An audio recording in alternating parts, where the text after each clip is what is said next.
Assalamualaikum warahmatullahi wabarakatuh. Alhamdulillahirabbil alamin. Assalatu wassalamu ala asrofil anbiya'i wal mursalin sayyidina wa la maulana Muhammadin wa ala alihi washabihi ajmain. Amma ba'du. Yang terhormat Bapak Rektor UIN Kyai Haji Ahmad Siddiq Jember beserta dosen pengampu mata kuliah Kapitan Selekta Dakwah Ibu Yuli Sri Wahyuningsi MSOS dan teman-teman saya KPI 1 yang berbahagia. Pertama-tama marilah kita panjatkan puji syukur kehadirat Allah Subhanahu wa taala yang mana telah melimpahkan rahmat beserta hidayahnya sehingga kita dapat menjalankan ujian tengah semester dalam keadaan sehat dan berbahagia. Kedua kalinya, sholawat serta salam semoga tetap tercurah limpahkan terhadap Nabi Muhammad SAW yang telah membawa kita dari zaman jahiliyah menuju zaman yang terang benderang ini, yakni agama Islam. Perkenalkan, nama saya Arafian Rahman Syahnarani dengan NIM 20410301111, Prodi Komunikasi Penyiaran Islam 1. Kali ini, saya akan memberikan konten atau pesan dakwah mengenai kelahiran Nabi Muhammad SAW. Kisah Nabi Muhammad SAW. Lahirnya Nabi terakhir. Ribuan tahun lalu, Mekah hanyalah sebuah lembah di tengah padang pasir, tempat persinggahan para kafilah dagang, yang kemudian diubah menjadi sebuah kota di masa kekuasaan Nabi Ismail alaihissalam. Kota Mekah juga menjadi saksi atas lahirnya Khotamul Anbiya, penduduk para nabi. Beliau adalah Muhammad bin Abdullah. Nenek moyang Nabi Muhammad SAW bernama Hashim bin Abdul Manaf. Saat Hashim berkuasa di kota Mekah, terkenal dengan pusat perdagangannya yang makmur. Tidak ada tempat yang menyaingi kemampuan berdagang masyarakat Mekah pada saat itu. Namun sayangnya, kehebatan masyarakat Mekah dalam berdagang tidak sebanding dengan kebiasaan jahiliyah yang sering mereka lakukan. Lihatlah burung itu. Dari tadi, ia terbang di atas kepalaku lalu berkelok ke arah kiri. Nenekku pernah berkata, jika burung itu berkelok ke arah kiri, maka kau akan tertimpa musibah sial. Benarkah ucapanmu? Ya, tentu saja. Menurut kepercayaan masyarakat jahiliyah, jika burung itu berbelok ke arah kanan, maka nasib baik akan datang. Begitupun sebaliknya. Orang-orang Arab sangat percaya pada tahayul kebiasaan jahiliyah lainnya. Adalah tentang penyembahan berhala. Awal mula penyembahan berhala di kota Mekah ketika bernama Amr bin Luhai membawa sebuah berhala besar bernama Hubal dan Syam, lalu diletakkan berhala Hubal dan Syam itu di sekitar Ka'bah dan dia menyuruh orang-orang menyembahnya. Ayo cepat, bawa kemari minumannya. Kerongkonganku rasanya sangat kering sekali. Sabarlah, sebentar wahai kawanku. Bagaimana kalau kita berjudi sambil minum-minum? Tawarmu sungguh menggiurkan. Tentu aku tidak akan melewatkannya. Hei kalian yang duduk di sana, para penari, kemarilah menghiburku. Kami ucap masyarakat jahiliyah pada saat itu. Tidak hanya berjudi dan minum arak, pencurian, perampokan juga hal yang sering terjadi. Sasarannya adalah orang asing yang mereka temui di jalan. Hei, kau cepat turun dan serahkan semua harta yang kalian bawa. Mulai saat ini, kau dan istrimu adalah budak di rumahku. Kalian berdua jangan sekali-sekali berani melawanku atau nyawa kalian akan melayang, ucapnya. Tak terasa, tahun demi tahun berlalu cepat kepemimpinannya. Hasyim digantikan oleh pemimpin yang lebih muda dan berkompeten di saat usianya telah lanjut. Sebelum beliau meninggal, Hasyim mewariskan banyak sekali harta kepada Abdul Muthalib. Wahai ponakanku, semua ini harta milik ayahmu. Kau pantas mendapatkannya, ucapnya. Terima kasih wahai paman, aku akan menggunakan semua harta peninggalan ayahku untuk kebaikan. Saat ini, Abdul Muthalib berperan sebagai si kaya, yaitu orang yang bertugas menyediakan air dan makanan bagi pengunjung Ka'bah. Saat itu Ka'bah sangat ramai dikunjungi orang-orang, melebihi gereja di Yaman milik Raja Abraha. Namun, seiring berjalannya waktu,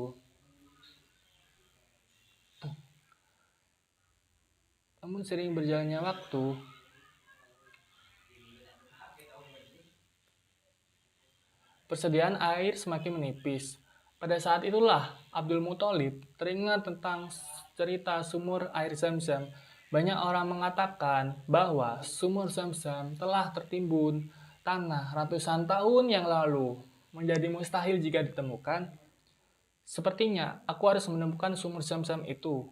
Apalagi tugasku sekarang sebagai sikoya.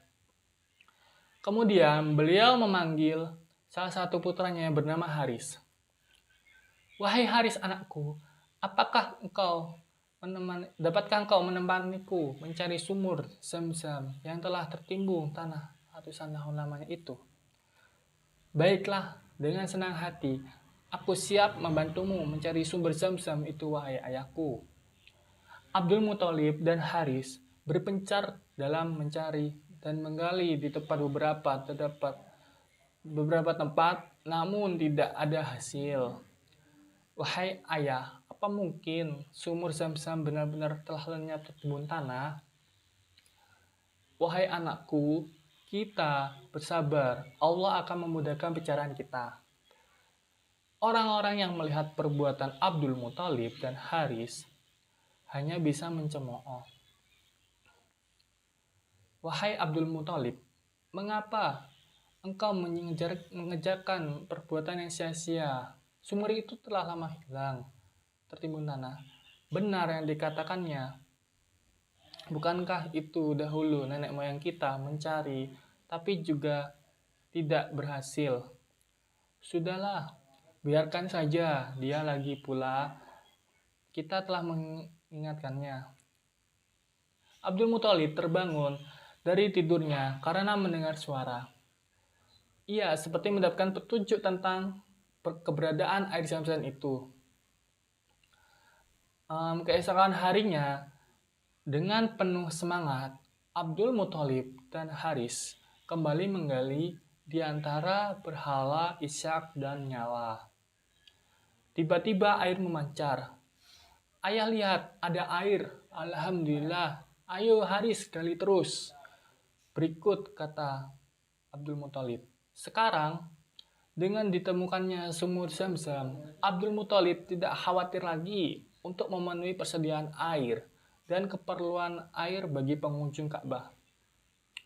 Hari demi hari berlalu, Abdul Muthalib merasa kewalahan dalam mengemban tugasnya sebagai si kaya.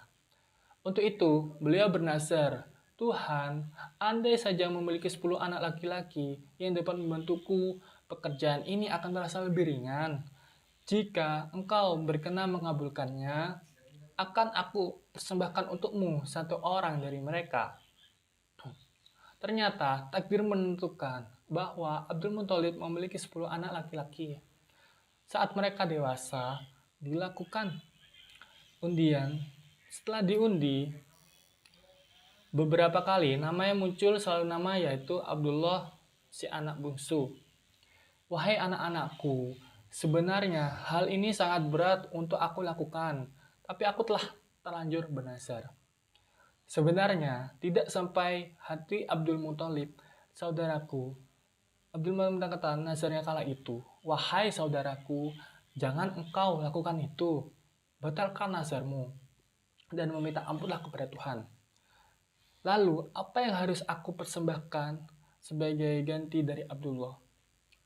Kalau kau dapat menembusnya dengan harta, maka berikanlah itu kepada berhala, agar mereka tetap berkenan kepadamu. Menurut kami, itu keputusan yang terbaik.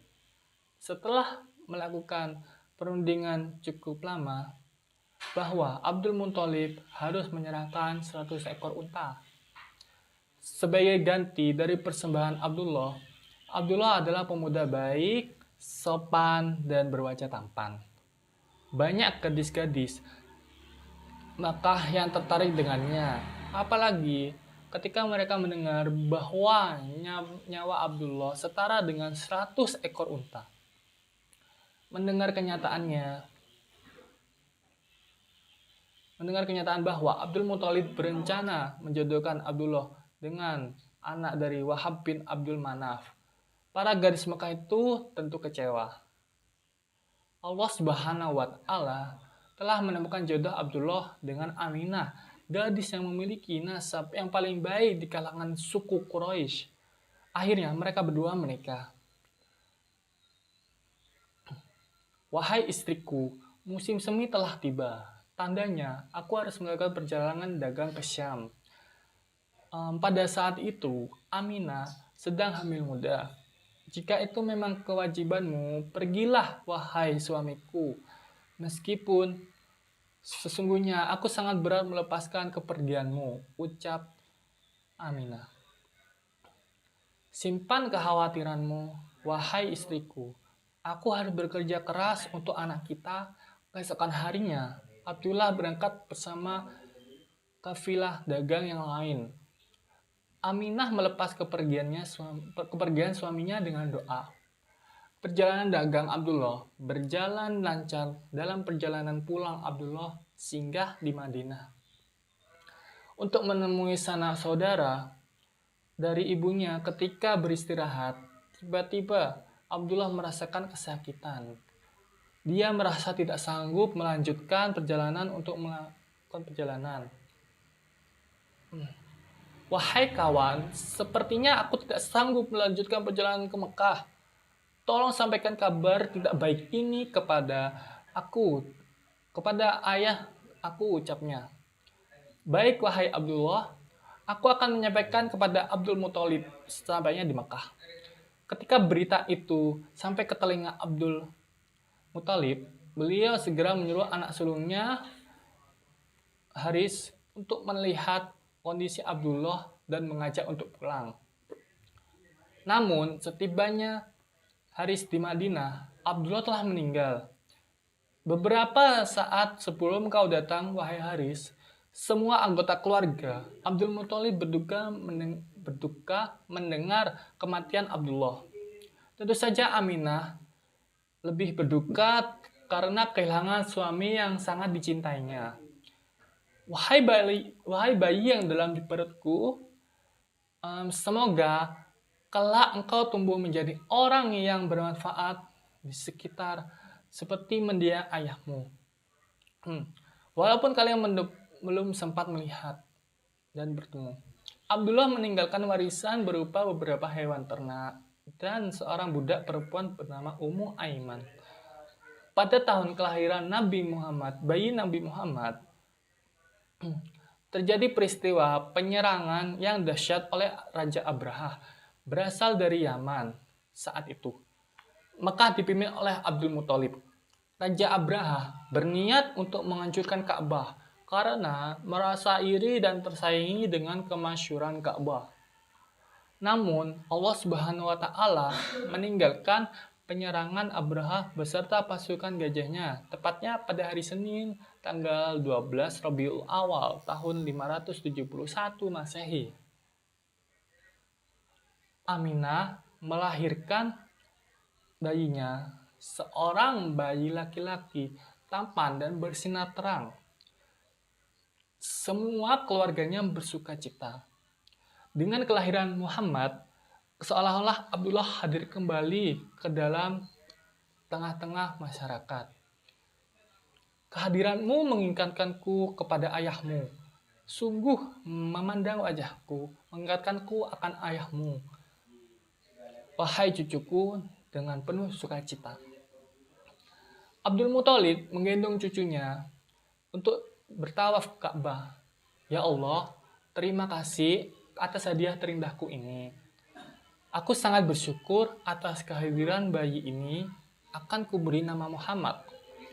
Setelah lewat 7 hari, Abdul Muthalib menyembelih unta sebagai rasa syukur atas kelahiran bayi Muhammad. Wahai Abdul Muthalib, siapakah nama bayi ini?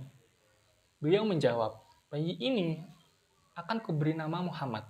Semoga kelak bayi ini menjadi orang yang terpuji dimanapun ia berada.